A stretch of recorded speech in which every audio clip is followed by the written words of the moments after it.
News lunch box. নমস্কার, আপনি শুনছেন রেডিও মানি 9 আর এখন সময় নিউজ লাঞ্চ বক্সের। আমি অনির্বাণ। চলুন আজকের খবরের গুরুত্বপূর্ণ বিষয়গুলো এক ঝলকে দেখে নেওয়া যাক। এই বুলেটিনে আপনাকে আমরা জানাবো ব্যবসায়িক ও অর্থের সাথে সম্পর্কিত অনেক গুরুত্বপূর্ণ খবর, যা আপনার পকেট এবং জীবনের সঙ্গে ওতপ্রোতভাবে জড়িত।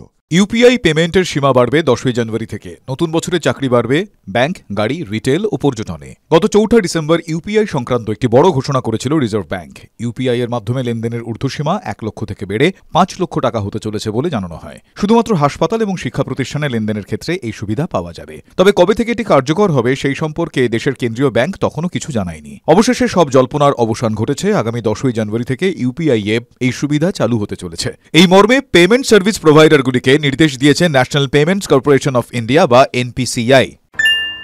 যারা নতুন বছরে চাকরি পরিবর্তনের কথা ভাবছেন বা নতুন চাকরি খুঁজছেন তাদের জন্য সুখবর। 2024 সালে দেশের চাকরির বাজারে সামগ্রিক উন্নতির সম্ভাবনা রয়েছে। 2023 সালের শেষ মাস অর্থাৎ ডিসেম্বরে নতুন কর্মী নিয়োগ 2% বেড়েছিল। এই প্রবণতা 2024 সালেও বজায় থাকবে বলে আশা করা হচ্ছে। এবছর নিয়োগের ক্ষেত্রে 8.3% বৃদ্ধি হতে পারে। 2024 সালে মূলত ব্যাংক, গাড়ি, রিটেল ও পর্যটন শিল্পে নিয়োগ বাড়তে পারে। ফান্ডিড ইনসাইটস ট্র্যাকারের তথ্য অনুসারে নয়া নিয়োগের দৃষ্টিকোণ থেকে 2023 সাল ভালো ছিল না। 2022 সালের তুলনায় নতুন নিয়োগ 5% কমেছিল। সরকারি কর্মচারীদের জন্য প্রভিডেন্ট ফান্ডের নতুন সুদের হার ঘোষণা করেছে কেন্দ্র।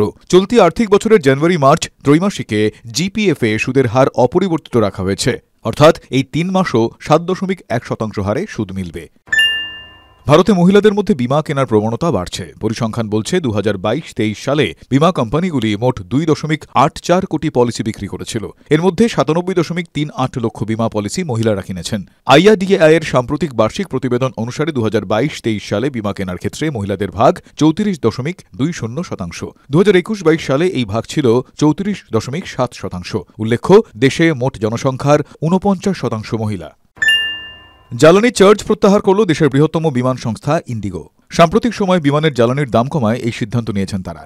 গত বছরের 6 অক্টোবর থেকে জ্বালানি চার্জ নেওয়া শুরু করেছিল ইন্ডিগো। দূরত্বের উপর নির্ভর করে টিকিট প্রতি জ্বালানির দাম 300 থেকে 1000 টাকার মধ্যে থাকে। জ্বালানি চার্জ প্রত্যাহার করায় ইন্ডিগোর উড়ানের টিকিটের দাম কমবে। উল্লেখ্য, দেশের বিমান পরিবহন বাজারে 60% এই সংস্থার হাতে। হোম লোন নেওয়ার চিন্তাভাবনা থাকলে এই খবর আপনার জন্য। রাষ্ট্রায়ত্ত ব্যাংক অফ মহারাষ্ট্র হোম লোনে সুদের হার কমিয়েছে। সুদের হার হ্রাস করা হয়েছে 15 বেসিস পয়েন্ট। আগে ন্যূনতম 8.35% সুদে গ্রাহকদের হোম লোন দিত তারা। এবার থেকে তা কমে হচ্ছে 8.35%। এছাড়া প্রসেসিং ফিও মকুব করা হয়েছে। ব্যাংক অফ ইন্ডিয়া এবং ইউনিয়ন ব্যাংক প্রায় একই সুদে হোম লোন দিচ্ছে। আজকের নিউজ লাঞ্চ বক্স এই পর্যন্তই। শুনতে থাকুন রেডিও মানি 9। ব্যবসা এবং অর্থ সংক্রান্ত খবরের সর্বশেষ আপডেট জানতে এখনই মানি 9-এর মোবাইল অ্যাপ ডাউনলোড করুন। পাশাপাশি চোখ রাখুন মানি 9 বাংলার ফেসবুক ও ইউটিউব পেজে। News lunch box.